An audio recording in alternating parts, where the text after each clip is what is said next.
మనం ఈరోజు శ్రీల ప్రభుపాదుల వారిచే వచించబడినటువంటి శ్రీమద్ భాగవతంలో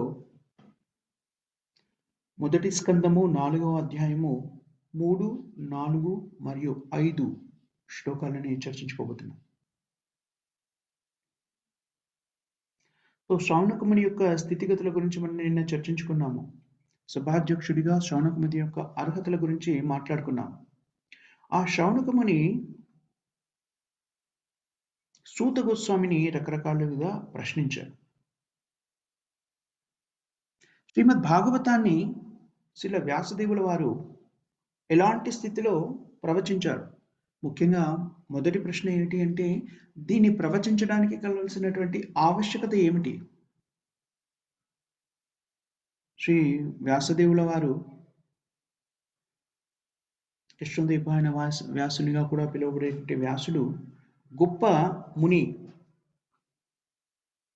అతను ఇదివరకే మహాభారతం వరకు కావలసినటువంటి వేదాలని, పురాణాలని, శాస్త్రాలని అన్నింటి కూడాను పుస్తక రూపంలో అందించేశారు.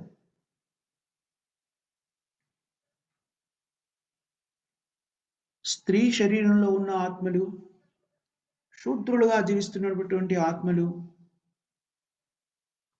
అలాగే బ్రాహ్మణ బంధువులుగా జీవిస్తున్నటువంటి ఆత్మలు ఆ స్థితి మూలంగా సంపూర్ణ పరిపక్వతని సంపాదించుకొని ఉండలేరు. కాబట్టి ఆ స్థితిలో ఉన్న వాళ్ళు కూడా అవగతం చేసుకోవడానికి శ్రీమద్ మహాభారతం వరకు కూడాను శ్రీల వ్యాసదేవుల వారు ప్రవచించి చెప్పారు. ఆ స్థితిలో శ్రీమద్ భాగవతము ప్రవచించారు. అవన్నీ ప్రవచించిన తర్వాత ఎందుకని ఈ శ్రీమద్ భాగవతాన్ని అందించడానికి మూల కారణం ఏమిటి? దానికి స్ఫూర్తిదాత ఎవరు? ఎవరు స్ఫూర్తినిచ్చారు శ్రీమద్ భాగవతాన్ని చెప్పాలి? ఇలాంటి ప్రశ్నలన్నింటినీ కూడాను శౌనకుడు నైమిషారణ్యంలో గుమిగూడినటువంటి ఋషులలో ముఖ్యుడైన శౌనకుడు సూత గోస్వామిని ప్రశ్నిస్తున్నాడు.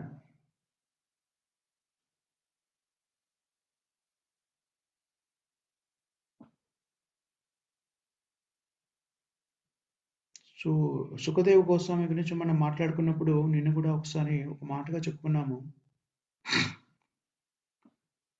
సుఖదేవ గోస్వామి వ్యాసదేవుని యొక్క పుత్రుడు. పుట్టుకతోనే ముక్తి చెందినటువంటి జీవాత్మ. పుట్టుకతోనే కాదు, నిజానికి తల్లి గర్భంలో ఉన్నప్పుడే ముక్తిని పొందినటువంటి జీవాత్మ. సుఖదేవ గోస్వామి తల్లి గర్భంలో 16 సంవత్సరాలు వసించారు. శ్రీల వ్యాసదేవుడు ఎన్నోసార్లు విన్నవించుకున్నారు తన పుత్రునికి, దయచేసి తల్లి గర్భం నుంచి బయటికి రామని. కానీ సుఖదేవ గోస్వామి అందుకు అంగీకరించలేదు. ఎందుకనంటే సుఖదేవ గోస్వామి సంపూర్ణమైనటువంటి జ్ఞానవంతుడు, పుట్టడానికి ముందే సంపూర్ణ జ్ఞానవంతుడు. అందుకని మాయా ప్రపంచంలోకి అడుగుడుగానే త్రిగుణాల చేత ప్రభావితం చెంది తాను భౌతిక బంధనాలలో చిక్కుకుంటాను, కాబట్టి నేను అసలు తల్లి గర్భం నుంచే బయటికి రాను అంటారు. ఎప్పుడు కూడాను భగవంతునితో ఏకీకృతమయ్యేటువంటి విషయంలో ఆలోచిస్తున్నాడు. బ్రహ్మజ్యోతి స్థాయిలో అని చెప్పుకుంటామే, నిరాకారవాదులు అని చెప్పుకుంటామే, ఆ స్థాయిలో ఆత్మసాక్షాత్కార జ్ఞానాన్ని పొందినటువంటి వ్యక్తి సుఖదేవ గోస్వామి. అందుకని తల్లి గర్భంలో నుంచి బయటకు రావడానికి నిరాకరించినప్పుడు ఎందుకు నిరాకరించాలో చెప్పుకున్నాం కదా. ముక్త పురుషుడు ఆయన. భౌతిక విధానాల్లోకి మళ్ళీ చిక్కుకుంటానేమో, త్రిగుణాలతో ప్రభావితం చెంది నేను సంపూర్ణంగా ఈ మాయాశక్తికి లోబడిపోతానేమో అనేటువంటి భావనతో ఆయన బయటికి రాలేదు. ఎప్పుడైతే వ్యాసుడు తనను పరిరక్షిస్తాను అని ప్రతినబూనుతాడో అప్పుడు ఆయన తల్లి గర్భం నుంచి బయటకు వస్తారు. తల్లి గర్భం నుంచి బయటకు రాగానే ఆయన అలా పెరిగిపోతారు. 16 సంవత్సరాలు ఉన్నారు కదా, తల్లి గర్భం నుంచి శిశువుగా రాగానే వెంటనే 16 సంవత్సరాలు యువకుడిగా మారిపోతారు ఆయన. మారిపోయి అక్కడ ఎక్కడ చూడరు, ఇంకా తల్లిని కానీ తండ్రిని కానీ అవేమి చూడకుండా అలా నడుస్తూ అరణ్యం వైపు ప్రయాణం చేస్తూ ఉంటాడు. అలా వెళ్ళిపోతున్నాడు ఇంట్లోంచి. పుట్టడమే శిశువుగా పుట్టాడు. క్షణాల్లో 16 సంవత్సరాల యువకుడిగా మారిపోయాడు. అలా యువకుడిగా మారి నడుస్తూ వెళ్ళిపోతున్నాడు. ఎందుకంటే 16 సంవత్సరాల కాలం అతనిది పూర్తయింది. తల్లి గర్భంలోనే ఉన్నారు. తన యొక్క దివ్యమైన స్థితి ద్వారా అలా ఉండగలిగాడు.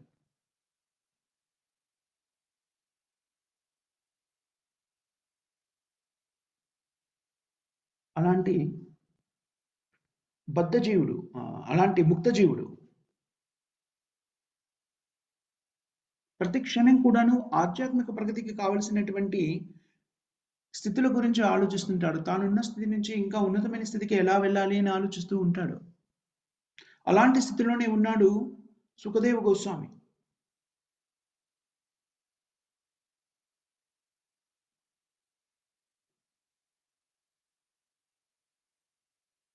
అలా అలా వెళ్ళిపోతున్నాడు అలాగా. సుఖదేవ గోస్వామి వెళ్ళిపోతూ ఉంటే వ్యాసుడు కూడాను తన కుమారుణ్ణి అడ్డుకోవడానికి వెనక పరిగెడుతున్నాడు. సో అలా పరిగెడుతున్న ప్రాసెస్‌లో అలా జరుగుతున్నటువంటి క్రియలో వ్యాసదేవుని నివాసం నుంచి అరణ్యానికి వెళుతున్న దారిలో ఒక అందమైనటువంటి ఒక సరస్సు ఉంది. ఆ సరస్సులో దేవతా కన్యలు స్నానమాచరిస్తున్నారు. వాళ్ళు స్నానం ఆచరిస్తున్నారు కాబట్టి ఒంటి మీద గుడ్డలు కూడా లేవు. ఇలాగే మరి అదే దారి గుండా శ్రీ సుఖదేవ గోస్వామి పయనించారు. అతన్ని చూసినప్పుడు వాళ్ళు పెద్దగా పట్టించుకోలేదు. వాళ్ళ జలకాలాటలో వాళ్ళు ఉండిపోయారు. కానీ ఎప్పుడైతే కుమారుని వెతుకుతూ వ్యాసదేవుడు అతన్ని అనుసరించాడో, వ్యాసదేవుని చూడగానే ఆ సరస్సులో స్నానమాడుతున్న స్త్రీలందరూ కూడా లేచి వస్త్రాన్ని కప్పుకొని వాళ్ళ శరీరాన్ని వ్యాసుని దృష్టి నుంచి మరల్చి, అంటే వస్త్రాన్ని కప్పుకునే ప్రయత్నం చేశారు. అది చూసి వ్యాసదేవుడు వాళ్ళని ఒక ప్రశ్న అడుగుతాడు. ఇందాక నా పుత్రుడు 16 సంవత్సరాల బాలకుడు, యవ్వన స్థితిలో ఉన్నాడు, 16 సంవత్సరాల యువకుడు నగ్నంగా ఉన్నాడు. అలాంటి వ్యక్తి ఇలా మీ ముందు వెళ్తుంటే మిమ్మల్ని మీరు దుస్తులతో రక్షించుకునే ప్రయత్నం చేయలేదు. కానీ నన్ను చూడగానే నేను మీకు ఎలాంటి వాడిని, వయోవృద్ధుని, మీలో కొందరికి తాత లాంటి వాడిని, కొందరికి తండ్రి లాంటి వాడిని. నన్ను చూసి మీరు ఎందుకు అలా వస్త్రాల్ని కప్పేసుకున్నారు అని అడుగుతారు. చూడండి, ఇక్కడ మనం 2-3 విషయాలు చాలా జాగ్రత్తగా గమనించాలి. సుఖదేవ గోస్వామి జీవన్ముక్తుడు.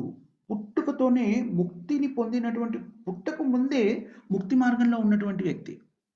దీనికి సంబంధించి ఇంకా వివరణని తర్వాత శ్లోకాల్లో మనం చర్చిద్దాం. దాని అర్థం ఏమిటి, అలా ఎందుకు ఉన్నారు వాళ్ళు నేర్చుకున్న ఒక విషయం అయితే స్పష్టంగా తెలుసు మనకి. ఏమిటి అంటే, శ్రీల సుఖదేవ గోస్వామి మాయా ప్రపంచంలో మాయా శక్తిచే ప్రభావితం కాకుండా ఉండడం కోసమని తనను తాను రక్షించుకోవడానికి అన్ని సంవత్సరాలు తల్లి గర్భంలో ఉన్నారు. అతను తల్లి గర్భం నుంచి బయటకు రాగానే 16 సంవత్సరాల యువకుడుగా మారి అరణ్యానికి బయలుదేరిపోయాడు. అది చాలా ముఖ్యమైనటువంటి విషయం. అంటే సుఖదేవ్ గోస్వామి నిజానికి భక్తి మార్గంలో లేనప్పుడు ఎలాంటి స్థితిలో ఉన్నారు, ముక్తుడై ఉన్నాడు. ముక్తుడు అంటే మనం చెప్పుకుంటాం కదా, బ్రహ్మేతి పరమాత్మేతి భగవానేతి సోచ. భగవంతుని అర్థం చేసుకునేటి 3 దశల్లో ఉంటాయి. మొట్టమొదటిది ఏమిటంటే బ్రహ్మజ్యోతి స్థితిలో భగవంతుని అర్థం చేసుకోవడం. భగవంతుడు తేజోవంతమైనటువంటి కాంతిగా అర్థం చేసుకుంటారు వ్యక్తులు. శ్రీల సుఖదేవ్ గోస్వామి ఆ స్థితిలో ఉన్నారు. ఇప్పుడు భగవంతుని బ్రహ్మజ్యోతిగా అర్థం చేసుకున్నారు. బ్రహ్మజ్యోతిగా అర్థం చేసుకున్న వ్యక్తులు ఏ స్థితిలో ఉంటారని చెప్పుకున్నాము. నిజానికి వాళ్ళు ఈ భౌతికమైనటువంటి కోరికలన్నింటి నుంచి కూడా ముక్తులై ఉంటారు. భౌతికమైన ఇంద్రియ తృప్తికి కావలసిన కోరికలన్నీ కూడాను వదిలేసి ఉంటారు. కామ్యకర్మల్లో నియుక్తులు ఎవరు, ఎలాంటి కామ్యకర్మల్లో కూడా వాళ్ళకి ఆసక్తి ఉండదు. అలాంటి స్థితిలో ఉన్నాడు సుఖదేవ గోస్వామి. వ్యాసుడు గృహస్థాశ్రమ జీవితాన్ని గడుపుతున్నాడు. దానికి వ్యాసుడు కూడా మనం చెప్పుకున్నాము భగవంతుని యొక్క లిటరరీ ఇన్కార్డినేషన్, సాహిత్య రూపము వ్యాసుడు, శక్తి ఆవేశ అవతారము. కానీ వ్యాస మహాముని కూడాను ముక్త పురుషుడు, దాంట్లో సందేహం ఏం లేదు. అయినా కూడాను వ్యాసుడు ఆ సరస్సు గుండా వెళ్తున్నప్పుడు ఆ స్త్రీలందరూ కూడాను వస్త్రాన్ని ధరించారు.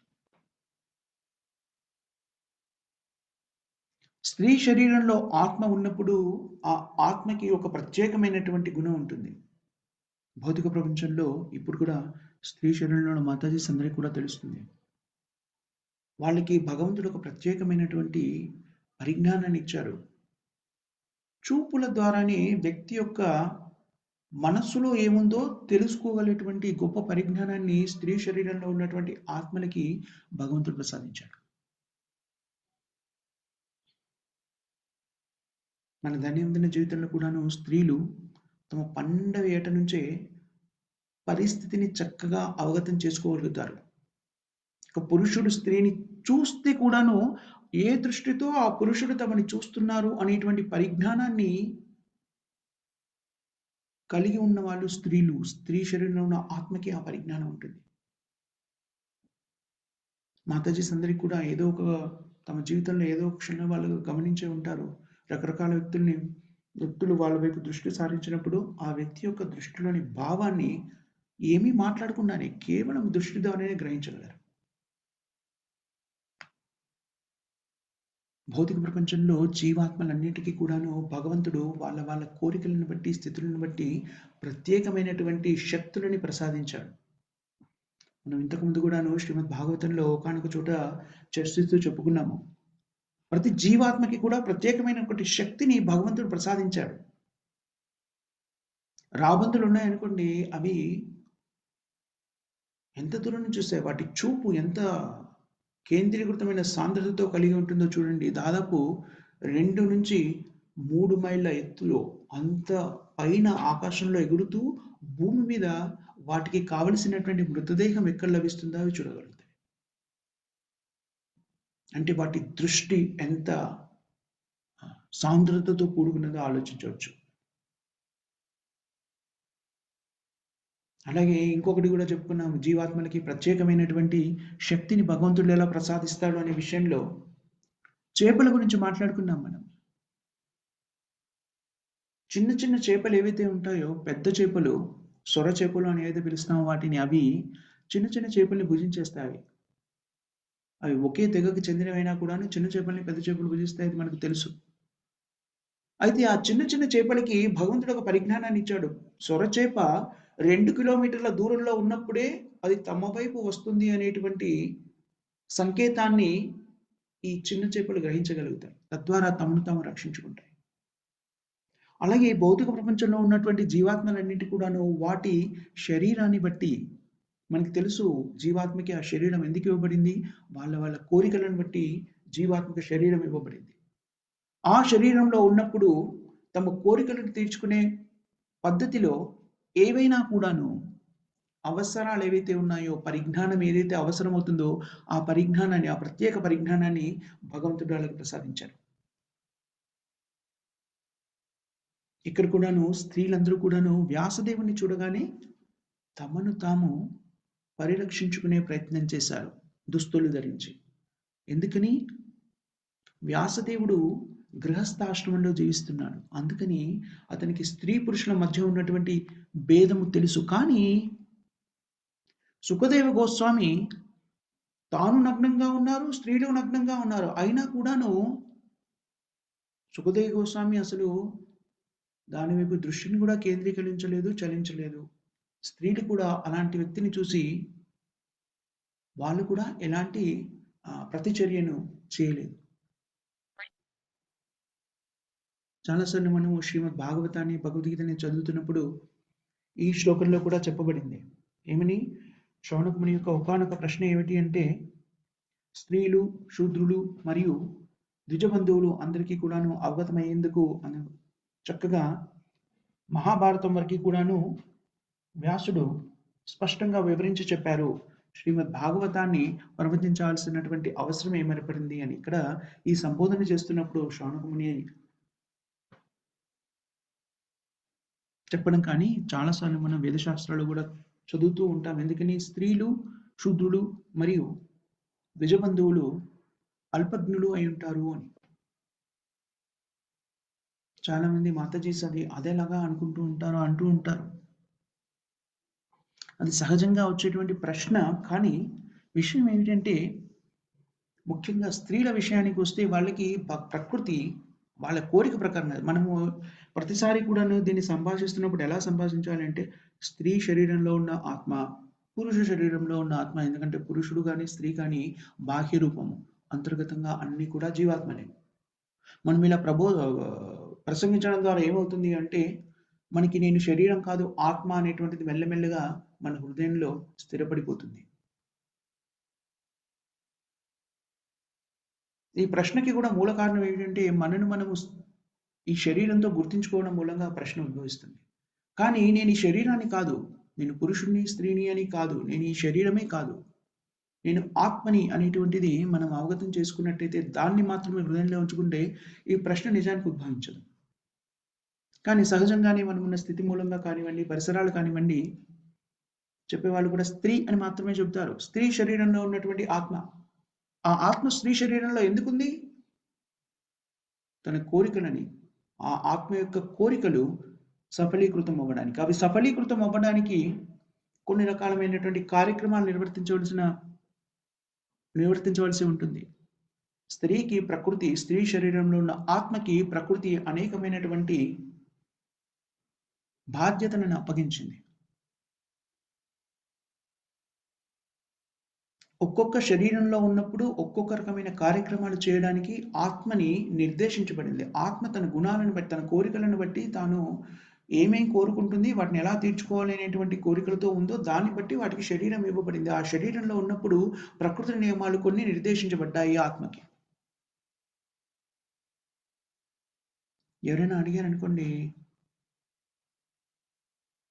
ప్రధానమంత్రి పార్లమెంటుకు అధిపతి ఎందుకు?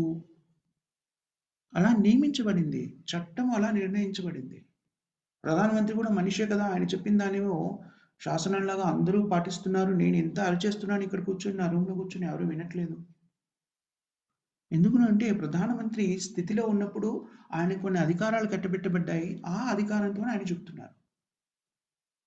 అలాగే స్త్రీ శరీరంలో ఉన్నప్పుడు జీవాత్మకి కొన్ని నియమాలని నిర్దేశించారు. పురుష శరీరంలో ఉన్నప్పుడు జీవాత్మకి కొన్ని నియమాలను నిర్దేశించారు.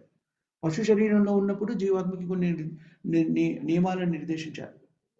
అందుకని దాన్ని మనము సరిగ్గా అర్థం చేసుకోవాలి. స్త్రీ శరీరంలో ఉన్నప్పుడు స్త్రీకి ప్రత్యేకమైనటువంటి బాధ్యతలు ప్రకృతి ఇచ్చేసింది. అందువల్ల కొన్ని కార్యక్రమాలు ఏవైతే ఉంటాయో వాళ్ళని నిర్వర్తించలేరు. ముఖ్యంగా శిశు పోషణ అనేటువంటిది, శిశు జననము, శిశు పోషణ అనేటువంటిది 2 కార్యక్రమాలను స్త్రీకి ప్రకృతి ఇచ్చింది. స్త్రీ శరీరంలో ఉన్న ఆత్మ నిర్వర్తించవలసినటువంటి కార్యక్రమం అది. ఆ కార్యక్రమంలో ఆ బాధ్యతను నిర్వహించడం చాలా చాలా బాధ్యతాయుతమైనటువంటి కార్యక్రమం అది. దాన్ని నిర్వర్తిస్తూ మిగిలిన కార్యక్రమాలన్నీ కూడాను సక్రమంగా చేయలేని స్థితిలో ఉంటుంది ఏ జీవాత్మ అయినా కూడాను. అందుకని స్త్రీ శరీరంలో ఉన్నప్పుడు కొన్నింటిని వాళ్ళు చేయకుండా నిరోధించారు శాస్త్రం నుంచి.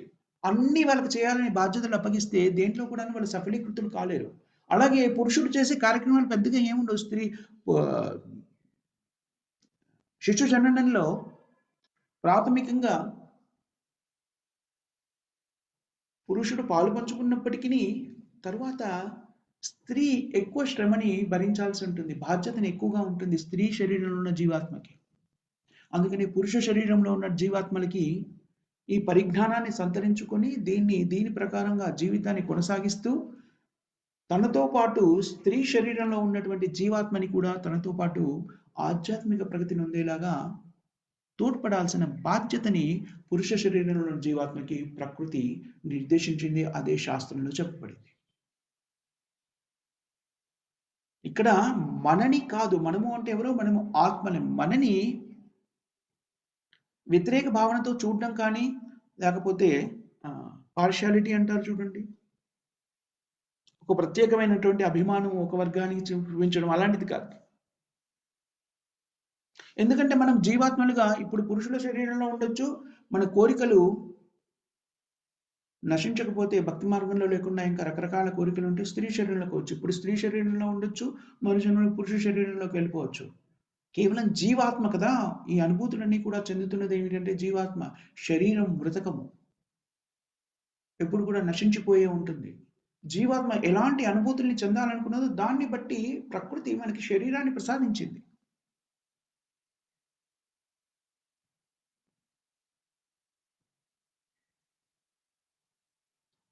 సో అందుకనే ఇక్కడ శాస్త్రంలో పలుమార్లు స్త్రీలు మరియు శూద్రులు మరియు ద్విజబంధువుల గురించి మాట్లాడుతూ వాళ్ళకి నిర్దేశించిన కార్యక్రమాలను విన్నవిస్తూ వాళ్ళకి ఈ వేదశాస్త్ర అధ్యయనం కానివ్వండి, వీటిని ప్రబోధించడం కానివ్వండి, ఇలాంటి వాటి నుంచి నిషేధించారు. ఎందుకనంటే వాళ్ళకి చేయవలసిన బాధ్యతలు, నిర్వర్తించవలసినటువంటి కార్యక్రమాలు చాలా ఉన్నాయి వాళ్ళకి. సో అది చాలా ముఖ్యమైన విషయం ఇక్కడ మనము చర్చించుకోవాల్సింది 3 శ్లోకాలు మనము అభ్యసించినప్పుడు. ఇంకొక ముఖ్యమైన విషయము సుఖదేవ్ గోస్వామి యొక్క స్థితి. పుట్టుకతోనే ముక్తాత్మగా జన్మించారు.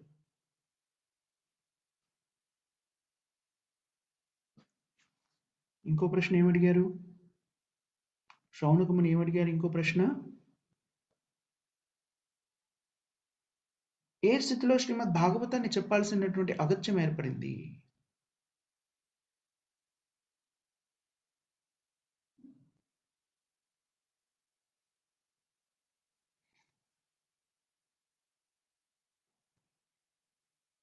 సో ఎవరి ప్రోద్బలంతో శ్రీల వ్యాసదేవుడు శ్రీమద్ భాగవతాన్ని వచించడానికి సిద్ధపడ్డాడు అనేటువంటిది మరొక ప్రశ్న. ఆ ప్రశ్నకి సమాధానము మనకి తరువాతి శ్లోకాల్లో శ్రీమద్ భాగవతంలోనే స్పష్టంగా చెప్పబడుతుంది.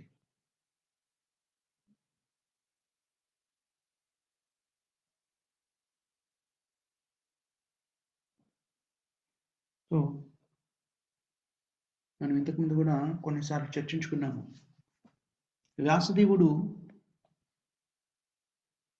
వేదశాస్త్రాలన్నింటినీ కూడా 4 విభాగాలుగా, వేదాలన్నింటినీ కూడా 4గా విభజించి సామాన్య మానవుడికి కూడా అర్థమయ్యే విధంగా దాన్ని పుస్తక రూపంలో మనకు అందించారు. దాని తర్వాత శ్రీమద్ భాగవతాన్ని, పురాణాన్ని అవన్నీ కూడా అందించారు. మనం ఇంతకుముందు కూడా ఒకసారి చర్చించుకున్నాము. కానీ వేదవ్యాసుని మనస్సు సంతృప్తిని పొందలేదు, ఆనందాన్ని అనుభవించలేదు. ఎందుకు అనేటువంటిది అతనికి వచ్చినటువంటి ఉదయించినటువంటి ప్రశ్న. ఎందుకు తాను సంతృప్తిని, ఆనందాన్ని అనుభవించలేకపోతున్నాడు? వేదాలన్నింటినీ కూడా పుస్తక రూపంలో అందించడము అంటే అది సామాన్యమైన విషయం కాదు. వేదాలు, పురాణాలు, మహాభారతము, రామాయణము ఇవన్నీ కూడా అందించారు ఆయన. అయినా సరే సంతృప్తి అనేటువంటి దాన్ని అనుభవించలేకపోతున్నాడు. సంతోషాన్ని కానీ, ఆనందాన్ని కానీ ఆస్వాదించలేకపోతున్నాడు. ఆ అనుభూతి కలగడం లేదు. ఎందుకు అని అతను తన గురువైన నారదముని ప్రశ్నిస్తారు. నారదముని నారదముని ఏమని చెప్తారు? ఇంతవరకు మీరు వ్యాసునితో చెప్తారు, మీరు ఏవైతే పుస్తక రూపంలో అందించారో అవన్నీ కూడా భగవంతుణ్ణి పరోక్షంగా స్తుతిస్తున్నాయి.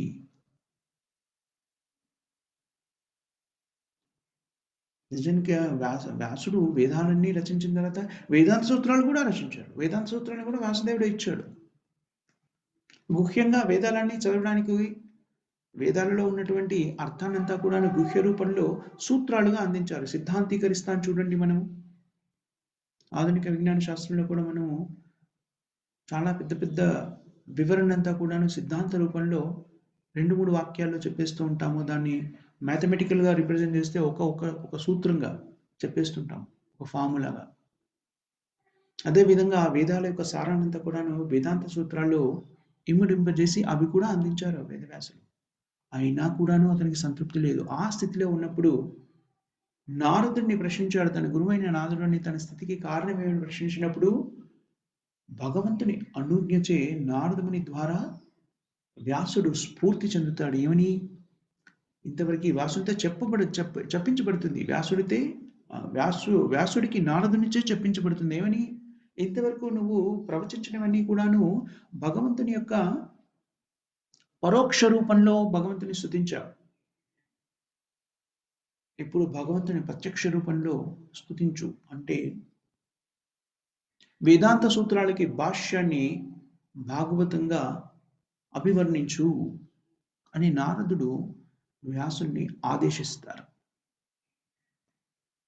నారదుడి కృప భగవంతుని అనుజ్ఞతో భగవంతుని కృప నారదుడి ద్వారా వ్యాసుడికి సంప్రాప్తిస్తుంది. తద్వారా భగవంతుని యొక్క గుణగణాలన్నీ కూడాను ఆయన హృదయంలోనే తిలకించగలుగుతాడు. చూసారా, వ్యాసుడు కూడాను జ్ఞానాన్ని ఎలా సంపాదించగలిగారు? భగవంతుని కృప ద్వారా హృదయంలోనే అది ప్రకటితమవుతుంది వ్యాసదేవునికి. అందుకని భూత వర్తమాన భవిష్యత్ కాలాలలో జరిగేటివన్నీ కూడాను మనకి భాగవతంలో అందించగలిగారు శ్రీ వ్యాసమహాముని. తేనే బ్రహ్మ కవయో, తేనే బ్రహ్మ కవయో హృదయ. బ్రహ్మదేవుని కూడాను భగవంతుడు పరిజ్ఞానాన్ని అతని హృదయంలో ప్రభావితం చేశారు. అదేవిధంగా భగవంతునికి సంబంధించిన సంపూర్ణ పరిజ్ఞానాన్ని మనం ఎప్పుడు నేర్చుకోగలుగుతాము, ఎలా నేర్చుకోగలుగుతాము అంటే భగవంతుడి కృప ద్వారానే అది మన హృదయంలో ప్రకటితమవుతుంది. అలా ప్రకటితం అవ్వడానికి మన హృదయాన్ని మనము సంసిద్ధం చేసి ఉంచాలి. మన హృదయాన్ని సంసిద్ధం చేయడము అంటే ఏమిటి అంటే దాన్ని అలుముకున్నటువంటి కాలుష్యాన్ని, కొన్ని కోటాను కోట్ల జన్మల నుంచి అలుముకున్న కాలుష్యాన్ని, ఆ హృదయం చుట్టూ అలుముకున్న కాలుష్యాన్ని తొలగించేందుకు కావలసినటువంటి పరిస్థితులని మనం కల్పించాలి. ఆ పరిస్థితి ఏమిటి? కలియుగంలో ఆ హృదయ శుద్ధి అనేది ఎలా జరుగుతుంది? హరినామ సంకీర్తన ద్వారా జరుగుతుంది. హరే కృష్ణ కృష్ణ కృష్ణ హరే హరే, హరే రామ రామ రామ హరే హరే. అది ప్రాథమికమైనది. దాంతోపాటు ప్రతిరోజు కూడాను భాగవత సేవ, భగవంతుని యొక్క దివ్య గుణాన్ని మనము వింటుండడం ద్వారా, స్మరిస్తుండడం ద్వారా మన హృదయం శుద్ధి చెందుతూ వస్తుంటుంది.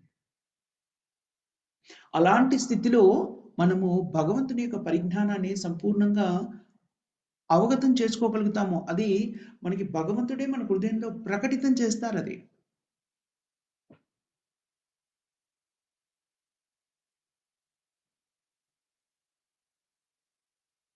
అప్పుడు మాత్రమే మనకి భగవంతునికి సంబంధించిన పరిజ్ఞానము అర్థమవుతుంది. హృషికేశ సేవనం భక్తి రుత్తమ. దాన్ని ఏమన్నారు అంటే ఆ స్థితికి చేరుకోవడము అంటే మనకి నవవిధ భక్తులు వివరించి చెప్పారు. శ్రవణం, కీర్తనం, విష్ణు స్మరణం, పాదసేవనం, వందనం, అర్చం, దాస్యం, సాఖ్యం, ఆత్మ నివేదనం అని. ఈ రకరకాల భక్తి విధానాల్లో స్థిరపడి ఉండాలి అంటే మనని మనము శుద్ధి చేసుకోవాలి. ఒకరు ఒక ప్రశ్న అడిగారు, ఎందుకు చాంటింగ్ ఒకటే చేయాలి? చాంటింగ్ ఒకటే అని కాదు, ఈ నవవిధ భక్తులు ఏది చేసినా కూడాను మనం పరిపూర్ణ స్థితిని పొందగలుగుతాము. కానీ మనం ఇప్పుడు చేస్తున్నది ఏమిటి? సాధన భక్తి. మనకి రాగానుక భక్తి స్థితిలో లేము మనము. భగవంతుడు అనగానే ప్రేమమయమైపోయి ప్రేమని కురిపించేసి మనం భౌతికమైన స్థితులన్నీ మర్చిపోయేటువంటి ఆ చైతన్యంలో మనం లేం. కాబట్టి మనమున్న స్థితి నుంచి ఆ రాగానుగ భక్తి స్థాయికి వెళ్ళడానికి కావలసినటువంటి పద్ధతిని మనకి శాస్త్రాలు వివరించారు. వాటిని క్రోడీకరించి ఆచార్యులు మనకి అందజేశారు. సాధన భక్తి, సాధన చేయడం ద్వారా భక్తి మార్గంలో ముందుకెళ్ళే ప్రయత్నం చేయడం, మనం తద్వారా భగవంతుని మీద ప్రేమని పెంచుకోవడానికి ప్రయత్నం చేయడం. సాధన భక్తిలో ఉన్నప్పుడు మనకి నిర్దేశించినటువంటి నియమాల్ని నిష్ఠగా పాటించినట్టయితే ఆ నియమాలను నిర్దేశించినటువంటి ఆచార్యుల యొక్క కృపతోని మనం భగవంతుని కృపను పొందగలుగుతాము. తద్వారా శుద్ధులము కాగలుగుతాము. అందుకని మనము వాళ్ళు చెప్పిన నియమాలని పాటిస్తూ ముందుకెళ్ళాలి. ఇది సహజం కదా. మనం ఒక వ్యక్తిని ఆరాధిస్తున్నా, ప్రేమిస్తున్నా కూడాను ఆ వ్యక్తికి నచ్చిన పనులు చేస్తుంటాము. వాళ్ళు చెప్పిన పనులు చేస్తూ ఉంటాం. భగవంతుడు కూడా ఏమంటున్నాడు? మీరు భక్తులు కావాలి అంటే ఈ నియమాల్ని పాటించండి. ఈ పద్ధతిని అవలంబించండి. నాకిది ఇష్టము, నాకిది ఇష్టం లేదు. భగవంతునికి ఇష్టమైన కార్యక్రమాలు చేసామనుకోండి, మనం ఏమవుతాం? భక్తియుక్త సేవలో నిమగ్నమైపోతాము. అప్పుడు భగవంతుడు కూడా ఏమంటున్నాడు? మీ బాధ్యతని నేనే స్వీకరిస్తున్నాను అంటున్నాడు. శరణాగతి అంటే అదే భగవంతుడు చెప్పిన దాన్నే పాటించడం. వేదశాస్త్రాల ప్రకారంగా జీవితాన్ని కొనసాగించడం. భగవద్భక్తిలో స్థిరపడిపోవడం. చాలా సులభము శరణాగతి. నిజానికి శరణాగతిలో ఉన్నప్పుడు మనకి అనేక రకమైనటువంటి వేదనల నుంచి ఆందోళన నుంచి ముక్తి లభిస్తుంది. ఎందుకని?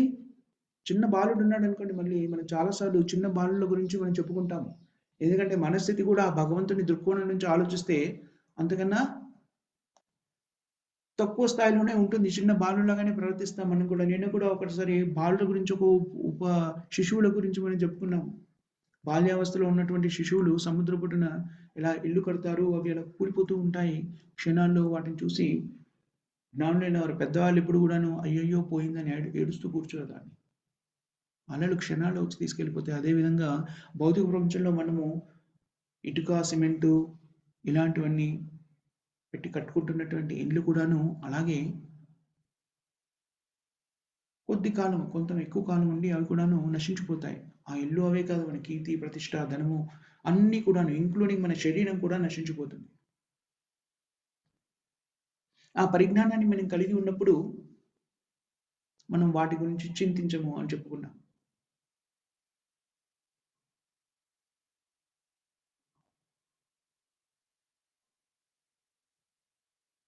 సో, ఈ మన స్థితి నుంచి మనం ముక్తులం కావాలి అంటే భగవద్భక్తిలో స్థిరపడ్డప్పుడు మాత్రమే మనము ముక్తిని పొందగలుగుతాము.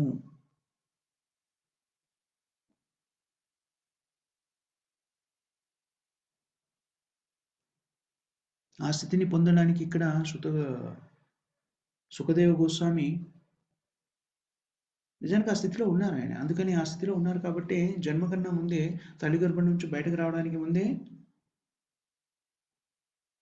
నియమాలను నిర్దేశం ఉన్నాడు. అసలు రావడానికే ఇష్టపడలేదు. తర్వాత వచ్చిన తర్వాత వెంటనే 16 సంవత్సరాల యువకునిగా మారిపోయి ఆయన అరణ్యానికి బయలుదేరిపోయారు.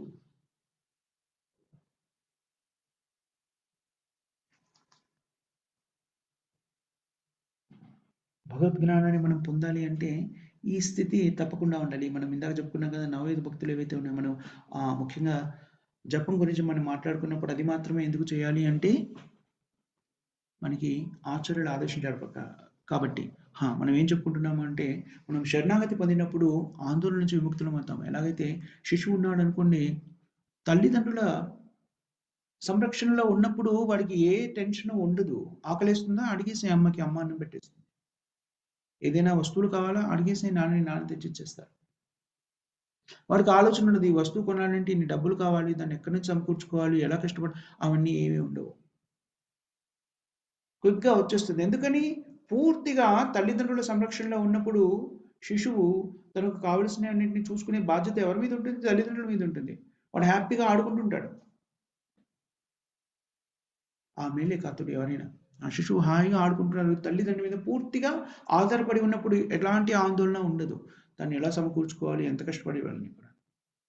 కానీ తల్లిదండ్రుల నుంచి విడిపడి నేనే స్వతంత్రంగా బతుకుతాను అనుకుంటారు చూడండి. అప్పుడు కష్టాలన్నీ మొదలవుతాయి కదా! అదేవిధంగా ఎప్పుడైతే మనం శరణాగతి పొంది సంపూర్ణంగా భగవంతుని సేవలో నిమగ్నమై భగవంతుడు చెప్పిన ప్రకారంగా జీవితాన్ని కొనసాగిస్తుంటామో ఆ స్థితిలో మన బాగోగులన్నీ చూసుకోవాల్సిన బాధ్యత కూడా భగవంతుడే తానే స్వీకరిస్తానని కూడా చెప్తున్నాడు. అనన్యా చింతయంతోమా ఏ జనా పర్యుపాసతే తేషాం నిత్యాభియుక్తానం యోగక్షేమం మమామ్యహం. ఏవైతే కలిగి ఉంటాడో జీవాత్మ ఆ స్థితిలో వాటిని సంరక్షిస్తాడు. ఏదైతే అవసరం ఉంటుందో దాన్ని కూడా భగవంతుడు ప్రసాదిస్తాడు. భగవంతుని శరణాగతి పొందితే చాలా మంది అనుకుంటారు ఆనందం ఉండదని. కానీ అత్యున్నతమైనటువంటి ఆనందాన్ని భగవంతుని శరణాగతి పొందడం ద్వారా మనము అనుభూతి చెందగలుగుతాం. ఎందుకనంటే శిశువు చూడండి, ఒకసారి ఆలోచించండి. శిశువుగా ఉన్నప్పుడు పూర్తిగా తల్లిదండ్రుల మీద ఆధారపడి ఉన్నటువంటి శిశువు ఎలాంటి ఆందోళన ఉండదు. ఆకలేసినప్పుడు లభించేస్తుంది. ఇంకా ఏమైనా వస్తువులు కావాలంటే సౌకర్యంగా ఉండాలి అంటే అది కూడా లభించేస్తుంది. అలాగే మనం భగవంతుని సంరక్షణలో ఉన్నామనుకోండి, మనం దేని గురించి బెంగపడక్కర్లేదు. మన రక్షణ బాధ్యత భగవంతునికి. మనం చేయవలసిందల్లా ఏమిటి అంటే, పూర్తిగా భగవంతుడికి శరణాగతి పొందడము. ఆ శరణాగతి పొందే విధానాన్ని కృష్ణ చైతన్య మార్గంలో మనకి స్పష్టంగా వివరించి చెప్పారు. ఈ ఆచార్యులు మనకి ఏవైతే నిర్దేశించారో వాటిని మనం పాటించామనుకోండి, మనం ఖచ్చితంగా కృష్ణ చైతన్య మార్గంలో స్థిరపడిన వాళ్ళమవుతాము. తద్వారా భగవంతుని శరణాగతి పొందిన వాళ్ళమవుతాం కాబట్టి, మన బాధ్యత పూర్తిగా మనం ఏ స్థాయిలో మనము భగవంతుని శరణాగతి పొందుతామో, అదే స్థాయిలో మన బాధ్యతని భగవంతుడు స్వీకరిస్తారు. మనం సంపూర్ణంగా ప్రతిదాన్ని కూడాను పూర్తిగా భగవంతునికి వదిలేసామనుకోండి, భగవంతుడే దాన్ని చూసేసుకుంటాడు. దానికి కావాల్సినవన్నీ కూడా భగవంతుడే అందించేస్తాడు కూడా. ఆ స్థాయిలో మనం శరణాగతి పొందాలి అంటే మన హృదయాన్ని శుద్ధి చేయాలి. హృదయాన్ని శుద్ధి చేసే మార్గమే హరినామ సంకీర్తనము. అందుకని అందరికీ కూడా విన్నపం ఏంటంటే ప్రతిరోజు కూడాను హరే కృష్ణ మహామంత్రాన్ని 16 మాలలు జపించండి. అది ప్రాథమికమైనటువంటి మొట్టమొదటి సూత్రము. నియమాలలో మొట్టమొదటిది ఆచార్యులందరూ కూడాను మనకు అందించినటువంటి సూత్రము. అది చేయడం ద్వారా మిగిలినవన్నీ కూడాను మిగిలిన సద్బుద్ధులన్నీ కూడాను మనలో ప్రకటితమవుతుంటాయి. మిగిలినవన్నీ కూడాను ఎక్కువ ప్రయత్నం చేయకుండానే మనం పాటించగలుగుతాం. అందుకని అందరూ కూడాను దయచేసి హరే కృష్ణ మహామంత్రాన్ని హరే కృష్ణ కృష్ణ కృష్ణ హరే హరే హరే రామ రామ రామ హరే హరే ఈ మంత్రాన్ని ప్రతిరోజు తప్పకుండా 16 మాలలు పఠించండి. మీరు ఏ స్థితిలో ఉన్నా సరే ఇది ప్రాథమికమైనటువంటి రిక్వైర్మెంట్, కావలసినటువంటి ప్రాథమికమైనటువంటి అవసరం. గాలి పీల్చుకోవడం మనకి ఎంత అవసరమో, భౌతిక శరీరాన్ని పోషించడానికి భోజనం ఎంత అవసరమో, ఆత్మని పరిరక్షించుకోవడానికి హరే కృష్ణ మహామంత్రం కూడా అంతే అవసరము. ఆత్మకి మీరు అందిస్తున్నటువంటి ఆహారము హరే కృష్ణ మహామంత్ర జపం. ఈ నామాన్ని స్మరించకుండా భక్తి మార్గంలో లేకపోవడం మూలంగానే మనము ఏం చేస్తున్నామని చెప్పారు? హింస, ఆత్మని మనని మనం హింసించుకుంటున్నాము. అదే చాలా గొప్ప హింస అని కూడా చెప్పారు. హింస గురించి ప్రతిపాదిస్తున్నప్పుడు బుద్ధావతారంలో హింస అంటే ఏమిటి అని చర్చించుకున్నప్పుడు దీని గురించి మనము స్పష్టంగా చర్చించుకున్నాం. హింస అనేది భౌతికంగా బాహ్య ప్రపంచంలో ఉన్నటువంటి వ్యక్తులకి కలిగించేటువంటి హింసే కాదు. మానసిక హింస, శారీరక హింస. అలాగే నిజమైన హింస అంటే ఏమిటని చెప్పబడింది అంటే భగవద్భక్తిని స్వీకరించకపోవడం అనేటువంటిది మనము పెట్టుకుంటున్నటువంటి పెద్ద హింస. ఎందుకంటే భగవద్భక్తిలో లేనప్పుడు ఆత్మ ఆందోళనకరమైన స్థితిలో ఉంటుంది. దానికి కావలసినటువంటి ఆహారం దానికి లభించడం లేదు. అందుకని ఆత్మకు కావలసిన ఆహారాన్ని మీరు అంటే ఆత్మ అంటే ఎవరు? మీరే. మీకు కావలసినటువంటి ఆహారాన్ని మీరు అందించుకోండి. ఎలాగైతే భౌతికంగా అనిపించేటువంటి వస్తువులు, తినే వస్తువుల్ని మనము నోటి ద్వారా ఎలా అందిస్తున్నామో అదే నోటి ద్వారా జిహ్వ, నాలుక ద్వారా హరినామాన్ని జపిస్తూ ఆత్మకు కావలసిన ఆహారాన్ని మనం అందిస్తున్నాము. అందుకని దయచేసి ఈ 16 మాలల జపం అనేటువంటిది అందరూ కూడా ప్రతిదినం చేయండి. హరే కృష్ణ కృష్ణ కృష్ణ హరే హరే హరే రామ రామ రామ హరే హరే. తద్వారా నిజమైనటువంటి ఆనందాన్ని పొందగలుగుతారు. ఆందోళన స్థితి నుంచి బయటపడగలుగుతారు. మనం ఇక్కడ ఆపేద్దాం. ఎవరికైనా ఏమైనా క్వశ్చన్స్ కానీ కామెంట్స్ కానీ ఉన్నాయా మాతాజీ?